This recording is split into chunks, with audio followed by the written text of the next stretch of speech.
Hi hello నమస్తే welcome to today's Telangana. నేను మీ మధు. మెదక్ జిల్లా కోల్చారంలో కాంగ్రెస్ ఎస్సీ సెల్ జిల్లా సెక్రటరీ అనుమానాస్పద స్థితిలో మృతి చెందారు.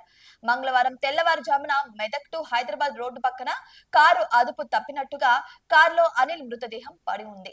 అయితే మొదట ఇది సాధారణ రోడ్డు ప్రమాదం అనుకుని దర్యాప్తు ప్రారంభించిన పోలీసులు మృతదేహం దగ్గర నుంచి 4 బుల్లెట్లు లభించడంతో అనుమానం మొదలైంది.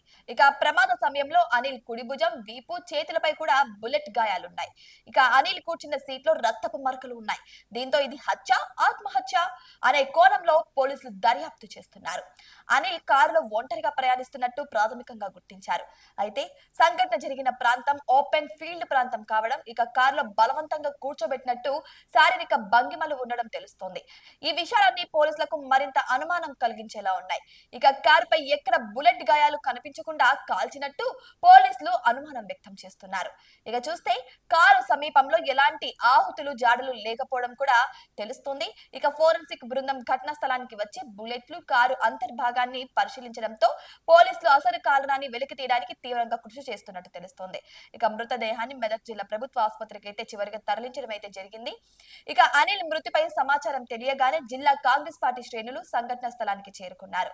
పార్టీ కార్యకర్తగా చాలా కాలంగా సేవలు అందించిన అనిల్ మరణ వార్త విని జీర్ణించుకోలేకపోతున్నారు కాంగ్రెస్ నేతలు. ఇది ముమ్మాటికి హత్య అంటూ పలు అనుమానాలు కూడా వ్యక్తం చేస్తున్నారు. పోలీసులు దీనిపై పూర్తి స్థాయిలో విచారణ చేయాలంటూ నేతలు కూడా డిమాండ్ చేస్తున్నారు.